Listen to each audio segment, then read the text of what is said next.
大家好，我是王乾，我在几内亚比绍参加 PSS 的线下课，然后在今天的这个课程呢，主要是找出自己的根源模式，然后在我之前自己的学习之中呢，我认为我自己，就是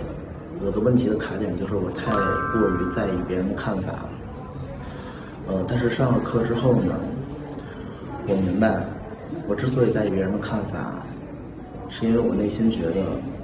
我自己不值得被爱。在此之前，我的内心是想要得到爱的，但是我表现出来的却是我不需要爱，用这种方式自我保护自己。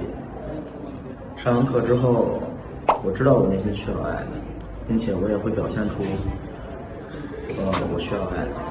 并且我的人生的信念也是我是值得被爱的，所有人要爱我。谢谢。